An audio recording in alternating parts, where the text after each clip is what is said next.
శాఖ అధ్యక్షుడు మరి గౌరవ తారక రామారావు గారికి తెలియజేస్తున్నాం.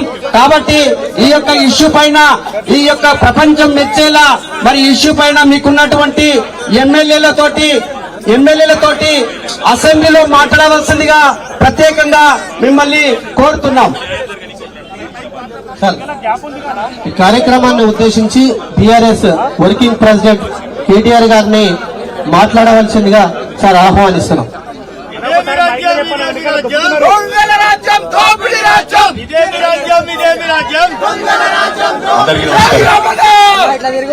గౌరవనీయులైన పెద్దలు, ఈరోజు నాగర్ కర్నూలు పట్టణంలో జరుగుతున్న ఈ ధర్నాలో సంఘీభావం చెప్పడానికి ఇక్కడ జరిగిన ఘోరాతి ఘోరమైన మానవత్వానికి మచ్చ తెచ్చే ఈ కార్యక్రమం, ముఖ్యంగా ఈ హత్య ఏదైతే జరిగిందో మా సోదరుడు గణేష్, అట్లాగే మౌనిక, చంద్రకళ గారి కుటుంబానికి అండగా నిలబడడానికి విచ్చేసిన గౌరవ పెద్దలందరికీ, రాజకీయాలకు అతీతంగా పేరు పేరున విచ్చేసిన ప్రతి ఒక్కరికి నమస్కారం. ముఖ్యంగా ఈ దుర్ఘటన జరిగిన తర్వాత, ఈ హత్య జరిగిన తర్వాత మొట్టమొదటగా స్పందించిన సోదరులు విశారదన్ గారికి హృదయపూర్వకంగా వారికి అభినందనలు తెలియజేస్తూ, అట్లాగే మందకృష్ణ మాదిగ గారు, తర్వాత మిగతా చాలా మంది సోదరులు కూడా వచ్చినారు, ప్రజా సంఘాలు వచ్చినాయి. ఇవాళ SC ST Bahujan Samaj party నుంచి కూడా మిత్రులు వచ్చారు.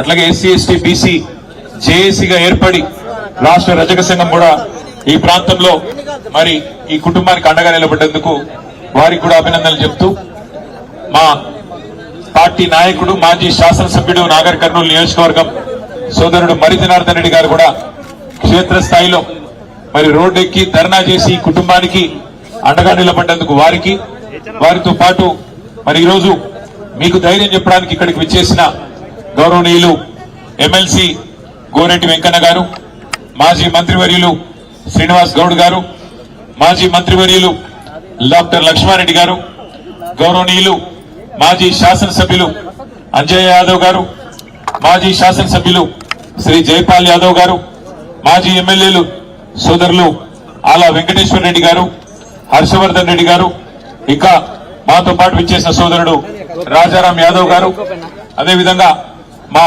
సోదరుడు చిలకమరి నరసింహ గారు, డాక్టర్ సత్య గారు, అట్లాగే మా తమ్ముడు విజయ్ కుమార్ గారు, ఇమ్తియాజ్ ఇషాక్ గారు, మా అన్న ఫుడ్ కార్పొరేషన్ చైర్మన్ మరి పెద్దలు గోలి శ్రీనివాసరెడ్డి గారు, రాజ్యసభ సభ్యులు, బీఆర్ఎస్ పార్టీ రాజ్యసభ సభ్యులు, బలహీన వర్గాల ముద్దుబిడ్డ శ్రీ వద్దిరాజు రవిచంద్ర గారు, ఇంకా మా సోదరుడు వరంగల్ మాజీ శాసనసభ్యుడు నన్నపనేని నరేందర్ గారు, పెద్ద ఎత్తున విచ్చేసిన పత్రికా మిత్రులకు అందరికీ నమస్కారం.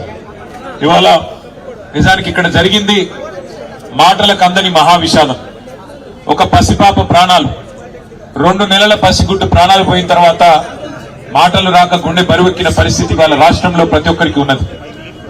ఇందులో రాజకీయాలు మాట్లాడాల్సిన సందర్భం ఎంత మాత్రం కాదు, కానీ కుటుంబానికి న్యాయం జరిగే విధంగా కొట్టడాల్సిన బాధ్యత మాత్రం అటు మీడియా మీద, ఇటు మరి ప్రజలుగా సమాజంలో ఉన్న మనందరి మీద కూడా ఉన్నది.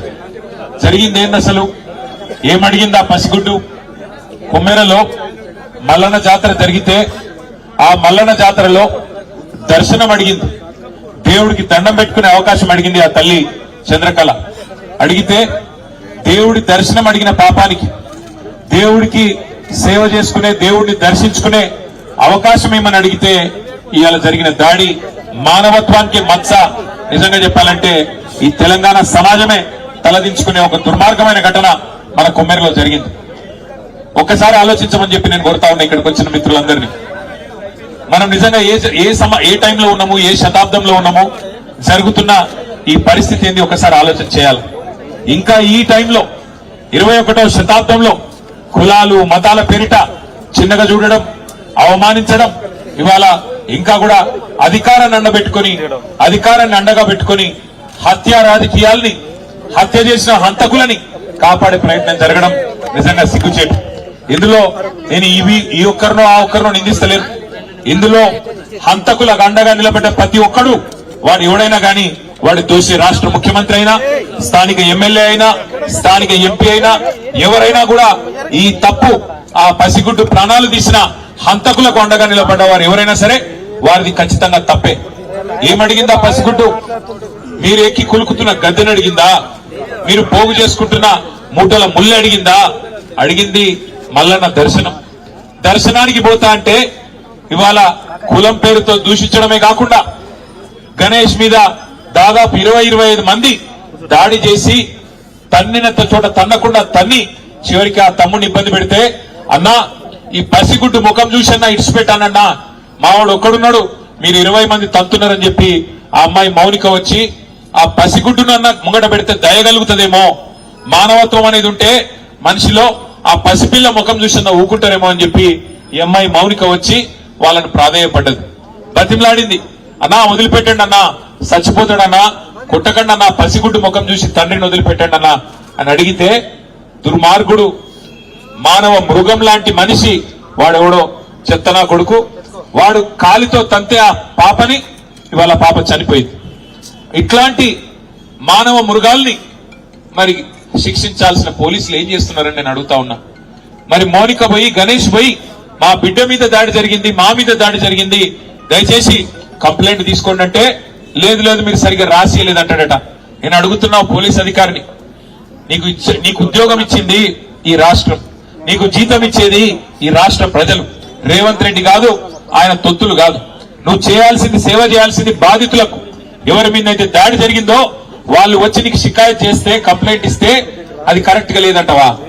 సోమోటోగా తీసుకోవాలి. నువ్వు తప్పు జరిగితే సోమోటో తీసుకోవాలి. సోమోటో అంటే నీ ఎంచట నీవే స్వచ్ఛందంగా తీసుకోవాలి. వాళ్ళు షికాయత్ చేసే అవకాశం కూడా ఇవ్వద్దు. కానీ నువ్వేం చేసినావు? ఇవాళ బాధితులు వచ్చి నీ తరపు నీకు ఫిర్యాదు చేస్తే సిగ్గు లేకుండా అధికార పార్టీ నాయకులకు ఫోన్ చేసి, అయ్యా మీ మీద కంప్లైంట్ వచ్చింది, మీరు వచ్చి కౌంటర్ కంప్లైంట్ ఇవ్వండి అని చెప్పి నువ్వే వాళ్ళను ప్రేరేపించి, సిగ్గు లేకుండా చేస్తున్న, వేసుకున్న యూనిఫామ్ కి విలువ లేకుండా, చేస్తున్న ఉద్యోగానికి విలువ లేకుండా, పోలీసు అనే ఒక గౌరవం కూడా కోల్పోయే విధంగా ఇవాళ మీరు వాళ్ళని కాపాడే ప్రయత్నం చేస్తున్నారు. ఆ పాప చనిపోతే పెట్టాల్సిన కేసు ఏంది? హత్య కేసు కాదా? ఆ 8 మంది వాళ్ళైతే దాడి చేసినో వాళ్ళని జైల్లో పెట్టొద్దా? సిగ్గుందా ఈ నాగర్ కర్నూలు పోలీస్ యంత్రాంగానికి నేను అడుగుతా ఉన్నా. ఇవాళ రోడ్డెక్కి ఆ తల్లి బిడ్డ చనిపోయి ఇంకా 3 రోజులు కాలే, ఆ తల్లి ఇవాళ ఆ బిడ్డకు పాలియాల్సిన టైంలో ఇక్కడ కన్నీళ్లతో రోడ్డెక్కి చౌరస్తాలో అంబేద్కర్ సాక్షిగా కూర్చుంటే, ఈ స్థానిక యంత్రాంగం, జిల్లా యంత్రాంగం ఆ బిడ్డతో పాటు రాజ్యాంగాన్ని కూడా ఖననం చేసిన మాట వాస్తవం కాదా? డాక్టర్ బాబాసాహెబ్ అంబేద్కర్ విగ్రహం సాక్షిగా ఇలా తల్లి అడుగుతున్నది ఏంది? న్యాయం కాదా? ఏం అడుగుతున్నది ఆమె? అన్నా నేను అడిగిన ఆ అమ్మాయికి చెప్పిన చంద్రకళ గారికి, అమ్మా నీ కొడుకుకు నీ కుటుంబానికి నేను అండగా ఉంటా, ఓ 10 లక్షల రూపాయలు పెట్టి ఇల్లు కట్టిస్తా అంటే ఆ చంద్రకళ ఏమన్నదో తెలుసా నాతో? అన్న అది తర్వాత సంగతి అన్నా, మీరు ముందు వాళ్ళకి శిక్ష పడేటట్టు చేయండి, మీరు అసెంబ్లీలో మాట్లాడండి, మీరు మొత్తం రాష్ట్రం దృష్టికి తీసుకొని పోండి, మాకు సాయం చేసేది మీరు తర్వాత చేయండి పర్వాలేదు, కానీ ముందు ఆ తల్లి బిడ్డలు కోల్పోయిన తల్లి, బిడ్డని కోల్పోయిన ఆ తండ్రి, వారి ఆవేదనకు మీరు న్యాయం చేయండి అని మాత్రమే చంద్రకళ వాళ్ళ నాయనమ్మ కోరుతున్నది. ఇంతకు మించి ఏం అడగాల? వాళ్ళు ఏం తప్పు చేసింది ఆ పిల్ల? అయినా నాకు తెలియక అడుగుతా, 2 నెలల పసిగుడ్డుకు కులం తెలుసా? 2 నెలల పసిగుడ్డు, 2 నెలల పసిగుడ్డుకు మతం తెలుసా? 2 నెలల పసిగుడ్డుకు అధికారం తెలుసా? ఏం తెలుసు? మనం పుట్టించిన కథ కులం.